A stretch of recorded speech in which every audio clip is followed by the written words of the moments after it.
बिस्मिल्लाहिर्रहमानिर्रहीम अस्सलाम वालेकुम। क्या हाल चाल है? उम्मीद करती आप खैर खैरियत से होंगे। अच्छा जी, अज मैं बनाने लगी हाँ आलू दी टिक्कियाँ। ये आलू मैं लाए ने छोटे बेबी आलू। इन्हां नूं मैं ना उबाल लिया, उबाल के जिहड़ा है ना इन्हां नूं मैं बर्तन च डाल लिया।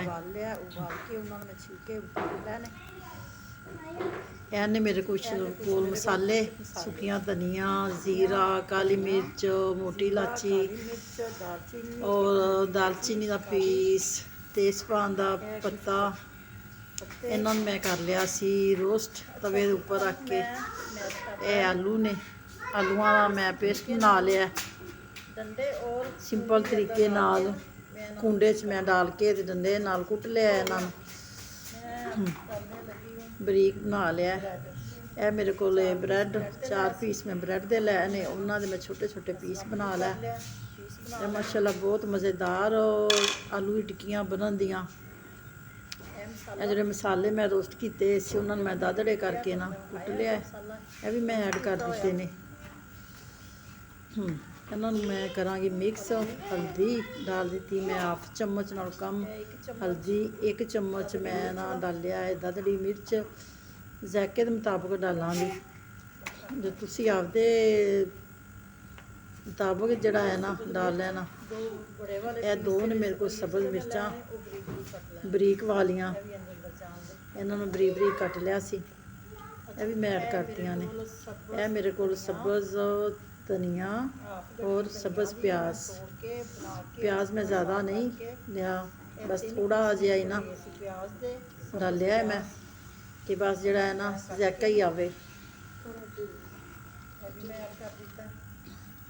माशाल्लाह जड़ा है ना इन्हूं मैं ना मिक्स कर लिया सारा। यह नमक बाद तो पाया मैं ऐड किया।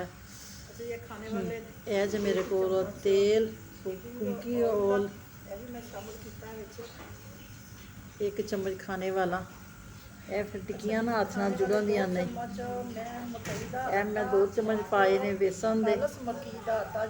कुकिंग ऑयल इस वास्ते पाया है कि हाथ दे नाल ना जुड़न दियां नहीं जो मैं टिक्कियाँ बनावांगी।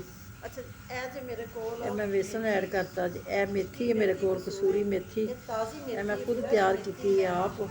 सर्दी के मौसम जो फुल धुंदा पैंदियां पियां ने बस मैं चूल्हे के कोल रख के ना मैं ना सुका ही लिया। माशाल्लाह जी घर वाली मेथी होंदी है ना उनकी तो खुशबू भी क्या बात है। मैं जो भी तैयार करनी है कसूरी मेथी मैं आप ही तैयार करनी है। अच्छी तरह इन्हें मैं ना मिक्स कर लाँगी। यह वेखो मैं तुहानू विखा दी है कि यह मैं मेथी तैयार की है। यह मेरी पिट्ठी बन के हो गई तैयार। मैं इंदियां बना लाँगी टिक्कियाँ।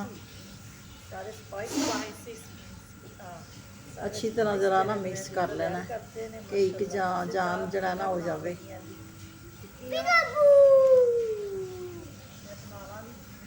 हल्का जिहा मैं ला के ना तेल हथ नूं मैं इहदे बनावांगी पेड़े लड्डू बना लाँगी। लड्डू कह लो पेड़े बना कह लवो।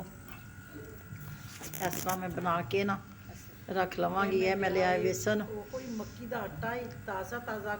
इस तरह मैं बेसन दे विच इन्हां नूं ना रखी जावांगी लड्डू बना के सारे। अच्छा जी इस तरह मैं वेखना इस तरीके नाल जिहड़ा है ना गोल पेड़ियां नूं भी बहुत आसानी है प्लेट भर गई सी मसालियां नाल ही है तैयार। उन्होंने मैं इस तरह करके ला के बेसन रख लेना है।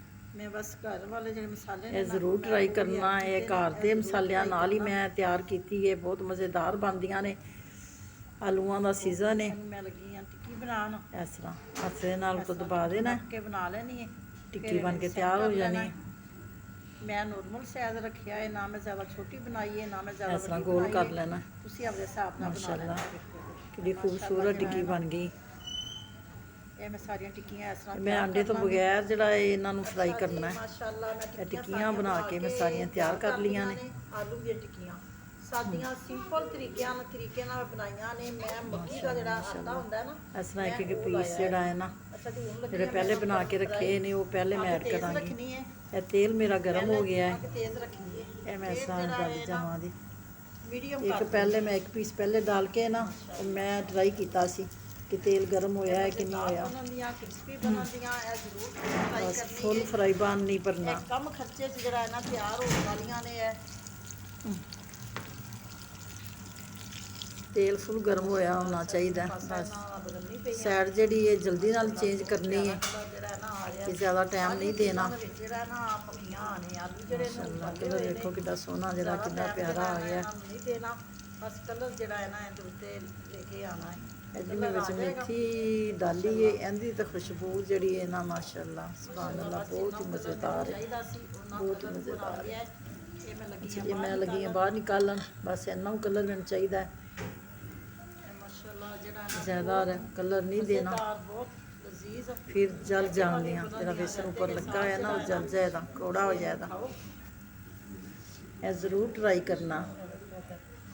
ਜੇ ਮੇਰੀ ਵੀਡੀਓ ਅੱਛੀ ਲੱਗੇ ਤੇ ਮੇਰੇ ਚੈਨਲ ਨੂੰ ਸਬਸਕ੍ਰਾਈਬ ਵੀ ਕਰ ਦੇਣਾ, ਲਾਈਕ ਵੀ ਕਰ ਦੇਣਾ ਔਰ ਸ਼ੇਅਰ ਵੀ ਕਰ ਦੇਣਾ। ਤੁਹਾਡੀ ਮਿਹਰਬਾਨੀ, ਤੁਹਾਡਾ ਪਿਆਰ ਔਰ ਮੁਹੱਬਤ ਹੁੰਦੀ ਹੈ ਕਿ ਮੇਰੇ ਵੇਖਣ ਵਾਲੇ ਮੇਰੀ ਵੀਡੀਓ ਜਿਹੜੀ ਹੈ ਨਾ, ਮੈਨੂੰ ਚਾਹਣ ਵਾਲੇ ਜਿਹੜੇ ਨੇ ਮੇਰੀ ਵੀਡੀਓ ਵੇਖਦੇ ਨੇ, 4 ਪੀਸ ਜਿਹੜੇ ਨਾ ਹੌਸਲਾ ਅਫਜ਼ਾਈ ਜਿਹੜਾ ਨਾ ਹੋ ਜਾਂਦੀ ਹੈ। ਪਾਸਾ ਵੀ ਇਹਦਾ ਬਸ ਜ਼ਰਾ ਕਲਰ ਵੀਡੀਓ ਸ਼ੁਰੂ ਤੋਂ ਲੈ ਕੇ ਤੇ ਐਂਡ ਤੱਕ ਦੇਖਿਆ ਕਰੋ। ਇਹ ਜ਼ਰੂਰ ਤੁਸੀਂ ਟਰਾਈ ਕਰਨਾ। ਜੇ ਅਗਰ ਮੇਰੀ ਰੈਸਪੀ ਪਸੰਦ ਆਏ ਜਿਹੜੇ ਜਲਦੀ ਨਾਲ ਹੀ ਇਹਨਾਂ ਦੇ ਚੇਂਜ ਕਰਨੇ ਨੇ, ਲਾਈਕ ਵੀ ਕਰਨਾ, ਸ਼ੇਅਰ ਵੀ ਕਰਨਾ, ਕਮੈਂਟ ਕਰਕੇ ਵੀ ਮੈਨੂੰ ਦੱਸਣਾ ਕਿ ਇਹ ਮੇਰੀ ਰੈਸਪੀ ਕਿਸ ਤਰ੍ਹਾਂ ਤੁਹਾਨੂੰ ਲੱਗੀ ਹੈ। ਇਹ ਸਾਦੀ ਹੈ ਸੈਡ ਜਿਹੜੀ ਹੈ ਜਲਦੀ ਨਾਲ ਚੇਂਜ ਕਰਨੀ। ਮੇਰੇ ਬੱਚੇ ਹੱਸਦੇ ਪਏ ਨੇ ਜੀ।